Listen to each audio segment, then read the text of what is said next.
Ассалаумағалейкум достар, сіздермен бірге Азекен ғой арнасы. Бұл ойын шын өмірге шыққан, шын өмірмен байланысқан, ішіне шайтан жын кіріп кеткен ойын. Және осы ойынның ішіндегі өлген персонаждар шын өмірдегі балалар. Бүгін біз осы қорқынышты шайтани ойын жайында айтатын боламыз. Ал мынау алдыңғы видеодағы топ керемет комментариялар. Егер де келесі видеоға сіздің де түскіңіз келсе, онда осы видеоның астынан өте керемет комментария жаза кетіңіз. Міндетті түрде видеоға түсетін боласыз. Видео басталмастан алдын лайкты басып, подписаться деген қызыл кнопканы басып, жаннан шыққан қоңыраушаны басып қойыңыздар. Біздің арнамызда 10 000 тіркелуші болған кезде сіздерге өте үлкен конкурс болады. Видеоны теріп жібермей соңына дейін көріңіздер, себебі видеоның әр жерінде қызықты, қорқынышты сәттер өте көп. Ал біз көп созбай видеомызды бастаймыз.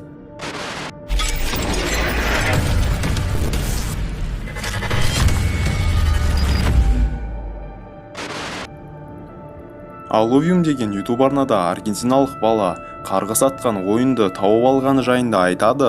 Ол кішкентай балаларға арналған Вальверде, яғни қазақшаға аударғанда жасыл дала деген атты ойын еді. Бұл бала осындай белгісіз орманда аралап жүреді. Сол кезде осындай статуэтканы байқап қалады.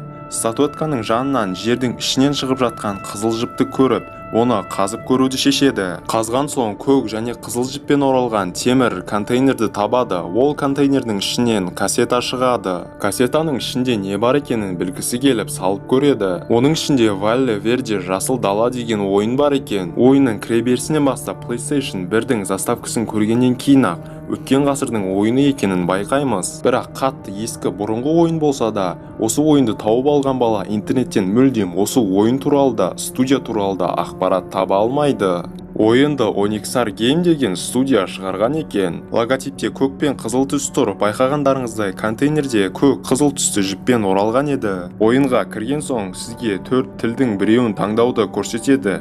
Ойыншы испан тілін таңдайды. Сол кезде ойынның заставкасы бір өшіп, бір қатып бастала бастайды. Ойынның кіреберісі біткен соң бізге ойынның сюжетін көрсетеді. Басты персонаж ұшақта ұшып кетіп бара жатады. Сол кезде бізге Родди деген персонаж келіп, бізбен танысып, атымызды сұрайды. Сол кезде ол жасыл далаға қош келдің, қонақтарды күтіп алу бізге әрдайым да ұнайды деп айтады. Жерге түскен соң бізге Фоксо деген қала әкіміне жолығасың деп айтады. Қасқыр кейпіндегі персонаж бізге жасыл далаға паспорт істеп береді. Сосын бізді бұрында осы ойынды ойнамақшы болған өзіміз сияқты кейіпкерлермен таныстыра бастайды. Олардың бізге тек көлеңкесі ғана көрінеді және астында аттары мен суреттері шығып тұрады. Бірінші Грузия кейіпкерін таныстырып, сосын Япония кейіпкерін таныстырады.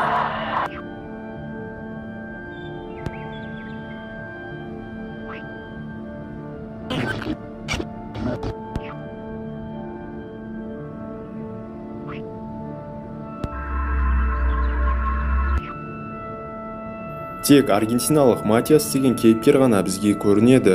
Қасқырдың айтуы бойынша Матиастан басқа кейіпкердің барлығы осы ойынды ойнаймыз деп ойынның ішінде өліп қалған екен. Сондықтан да ол адамдардың бізге тек қана көлеңкелері, яғни әруақтары ғана көрінді. Одан кейін бізді ойынның басқа да персонаждарымен таныстыра бастайды. Әрі қарай ойын басталады, яғни миссия орындауға көшеді. Баланы бір локацияға түсіреді және біз жүрген сайын локация ауыса береді. Соңында осындай орманды бөлмеге келіп тоқтайды. Байқаңыздар, скример бар екенін ескертемін.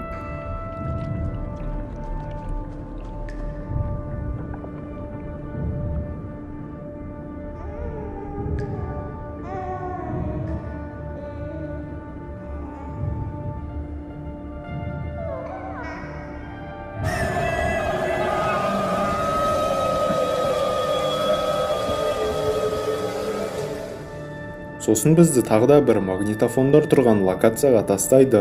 Локациядан жүріп шығайын деп жатқан кезде ойын өте баяу болады. Одан кейін жанымыздан шыққан, күліп тұрған бір нәрсені көреміз. Тағы да локация ауыса беріп, соңында осындай балалар тұрған жерге келіп қаламыз. Бұл жерде енді скример жоқ. Қорықпай мұқият тыңдап көріңіздер.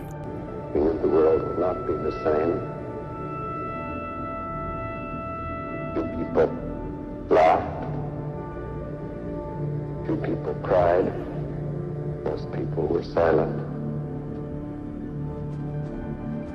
I remembered the line from the Hindu scripture, Bhagavad Gita. Vishnu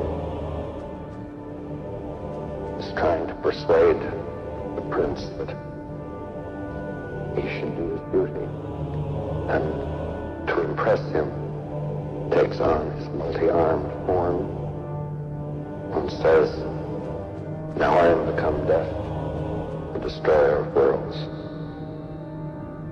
Осы жерде ойынның шайтани ойын екенін, яғни индуистский сатанизммен байланысты екенін байқаймыз. Индуизм, сатанизм діндері біздің дінімізге, ислам дініне қарама-қарсы дін, яғни ол жерде адамдар шайтандарға табынады. Оның белгілері осы ойында өте көп екен. Мына ойынның ішіне кіріп, осы ойында тірі қалып кеткен бала естеріңізде ме? Осы бала туралы және әрі қарай ойында қандай миссиялар болды, ойын қалай аяқталды, соның барлығын мен келесі видеода айтатын боламын. Менің арнама тез-тез 2000 тіркелуші жинап, осы видеоға 1000 лайк жинап тастайық. Егер жиналмай жатса, онда достарыңызға да жіберіңіздер. Олар да бассын, олар да арнамызға тіркелсін. Сонда мен осы видеоның жалғасын өте жылдам шығаратын боламын. Әр осы видеоны көрген адам комментарийге бір комментарий қалдырып кетіңіздерші, өтініш. Мен осы видеоны зерттеп, ақпараттарын біліп, түсіруіме 2-3 сағат уақытым кетті. Ал комментарий жазып, лайк басып, арнама тіркелуге сіздердің 2-3 минут уақыттарыңызда кетпейді.